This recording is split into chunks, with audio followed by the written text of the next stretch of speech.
బులెటిన్లో మరో breaking news. భారీ వర్షాల కారణంగా రెండు తెలుగు రాష్ట్రాలు అతలాకుతలమవుతున్నాయి. వాయుగుండం కారణంగా మరో 2 రోజుల పాటు రెండు తెలుగు రాష్ట్రాల్లో భారీ వర్షాలు కురుస్తాయని వాతావరణ శాఖ వెల్లడించింది. రానున్న 2 రోజుల్లో కోస్తాలోని శ్రీకాకుళం, మన్యం, విజయనగరం జిల్లాల్లో భారీ నుంచి అతి భారీ వర్షాలు కురవనున్నట్లు తెలిపింది వాతావరణ శాఖ. దీంతో ఈ జిల్లాలకు రెడ్ అలర్ట్ హెచ్చరికలు జారీ చేసింది.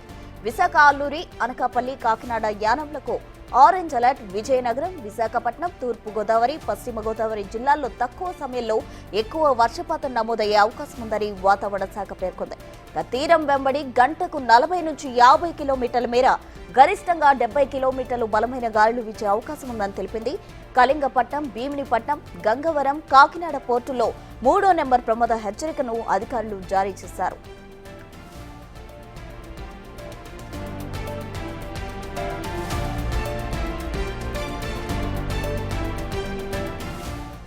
మరోవైపు తెలంగాణలో ఇవాళ కొమరం భీం, ఆసిఫాబాద్, మంచిర్యాల, జయశంకర్, భూపాలపల్లి, ములుగు, భద్రాద్రి, కొత్తగూడెం, ఖమ్మం, మహబూబాబాద్ జిల్లాల్లో భారీ నుంచి అతి భారీ వర్షాలు కురుస్తాయని వాతావరణ శాఖ పేర్కొంది.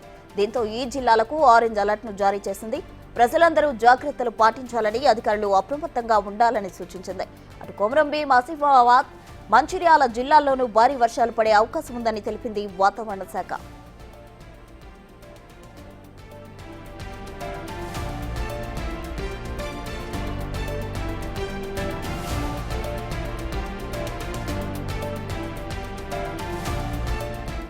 తెలుగు రాష్ట్రాల్లో వర్షానికి సంబంధించి మరింత సమాచారం మా ప్రతినిధి రాజు లైవ్ లో అందించేందుకు సిద్ధంగా ఉన్నారు. రాజు, చెప్పండి, అటు బంగాళాఖాతంలో అల్పపీడనం కాస్త వాయుగుండంగా మారే అవకాశం ఉందంటున్నారు. కొన్ని రాష్ట్రాలకు రెడ్ అలర్ట్ జారీ చేశారు, మరికొన్ని రాష్ట్రాలకు ఆరెంజ్ అలర్ట్ జారీ చేయడం జరిగింది. ఏ ప్రాంతాల్లో ఏ విధంగా ఉండబోతుంది, ప్రమాద హెచ్చరికలు ఎలా ఉండబోతున్నాయి, ఓవరాల్ డీటెయిల్స్ చెప్పండి రాజు.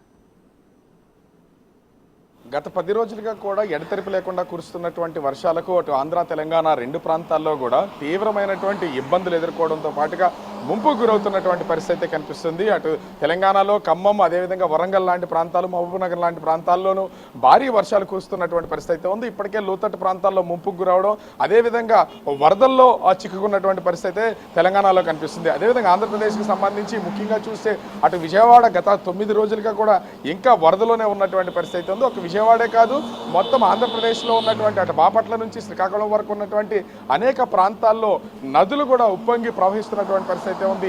రిజర్వాయర్లన్నీ కూడా ఇప్పటికే నిండు కొండల్లాగా ఉన్నాయి. ఎప్పుడు ఏ కట్ల తెగుతాయో అర్థం కానటువంటి పరిస్థితి ప్రస్తుతం ఉంది. ఇప్పటికే అధికార యంత్రాంగం కొండ ప్రాంతాల్లో, గిరిజన ప్రాంతాల్లో, వాగులు వంకలు ప్రవహిస్తున్నటువంటి ప్రాంతాల్లో ఉన్నటువంటి ప్రజలందరూ కూడా పునరావాస కేంద్రాలకు తరలి రావాలి, సురక్షిత ప్రాంతాలకు తరలి రావాలని అధికారులు అయితే ఇప్పటికే తెలియజేస్తున్నటువంటి పరిస్థితి ఉంది.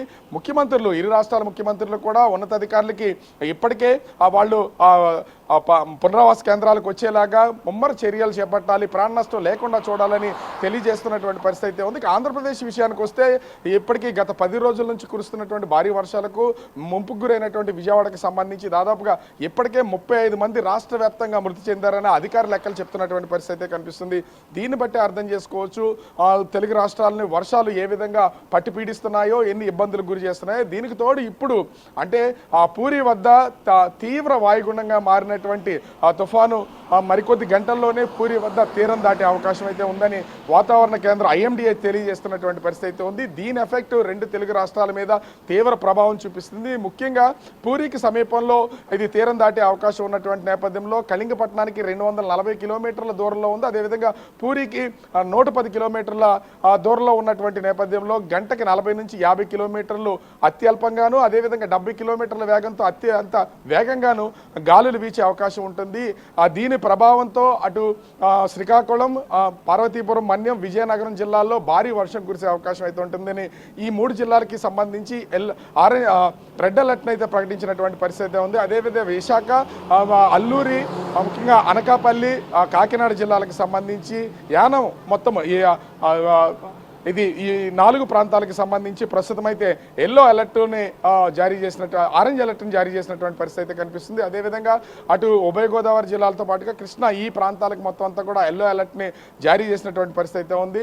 ఉభయ గోదావరి జిల్లాలకి అతి తక్కువ సమయంలో ఎక్కువ వర్షం కురిసే అవకాశం ఉందని వాతావరణ కేంద్రం అయితే అధికారులు తెలియజేస్తున్నటువంటి పరిస్థితి కనిపిస్తుంది. ముఖ్యంగా అటు విశాఖ, అదేవిధంగా అల్లూరి, అనకాపల్లి, కాకినాడ, యానం జిల్లాలకు సంబంధించి వర్షం కురసం స్టార్ట్ చేస్తే తక్కువ సమయంలోనే 19 సెంటీమీటర్ల వర్షం పడే అవకాశం ఉంటుంది. కాబట్టి ఇప్పటికే అటు శ్రీకాకుళం నుంచి ఉభయ గోదావరి జిల్లాల వరకు అన్ని స్కూల్స్కి ఈ రోజు అయితే సెలవు ప్రకటించినటువంటి పరిస్థితి కనిపిస్తుంది. అధికార యంత్రాంగం అంతా అప్రమత్తంగా ఉండాలని తెలియజేస్తున్నారు. ప్రస్తుతం అటు శ్రీకాకుళం, విజయనగరం, ఉమ్మడి శ్రీకాకుళం, విజయనగరం, విశాఖపట్నం, ఉభయ గోదావరి జిల్లాలకు సంబంధించి 3 రోజులుగా ఎడతెరిపి లేకుండా వర్షాలు కురుస్తున్నటువంటి పరిస్థితుల్లో మొత్తం హైవేల మీద కూడా వాటర్ దాదాపుగా కొన్ని ప్రాంతాల్లో 2 అడుగుల నుంచి 3 అడుగుల వరకు కూడా వాటర్ ప్రవహిస్తున్నటువంటి పరిస్థితి కనిపిస్తుంది. దీంతో అన్ని జిల్లాల కలెక్టర్లకి అలసత్వం వహించకుండా ఉండాలని ఇప్పటికే ముఖ్యమంత్రి చంద్రబాబు నాయుడు ఆదేశాలు జారీ చేసినటువంటి నేపథ్యంలో లోతట్ట ప్రాంత ప్రజలందరినీ కూడా సురక్షిత ప్రాంతాలకైతే తరలిస్తున్నటువంటి పరిస్థితి కనిపిస్తుంది. ఈ తుఫాను తీరం దాటే సమయంలో దాదాపుగా 70 నుంచి 120 కిలోమీటర్ల వేగంతో గాలులు వీస్తాయి. అది శ్రీకాకుళం మీద ఎక్కువగా దాని ప్రభావం పడే అవకాశం అయితే కనిపిస్తుంది. ముఖ్యంగా శ్రీకాకుళం, పార్వతీపురం, మన్యం, విజయనగరం జిల్లాలకి ఈ తుఫాను తీరం దాటే సమయంలో దాని ఎఫెక్ట్ ఎక్కువగా ఉంటుంది.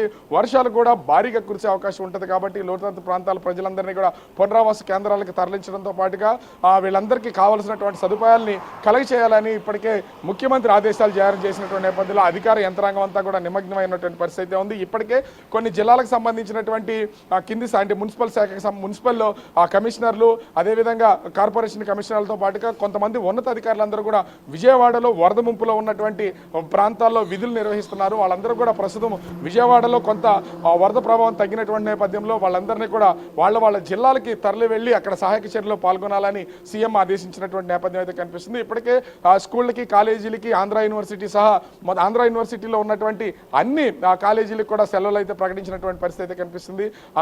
ఈ నేపథ్యంలోనే ప్రస్తుతం భారీ వర్షాలు కురిసే అవకాశం ఉన్నటువంటి నేపథ్యంలో అధికార యంత్రాంగం అంతా అప్రమత్తమై కనిపిస్తున్నటువంటి పరిస్థితి అయితే ఉంది. మరికొద్ది గంటల్లోనే అటు పూరి దగ్గర తీరం దాటనున్నటువంటి ఈ వాయుగుండం దాని ప్రభావం ఈ ఉత్తరాంధ్ర మీద ఎక్కువగా ఉన్నటువంటి నేపథ్యంలో అధికార యంత్రాంగం అంతా కూడా అప్రమత్తంగా ఉన్నటువంటి పరిస్థితి కనిపిస్తోంది. Right Raju, thank you.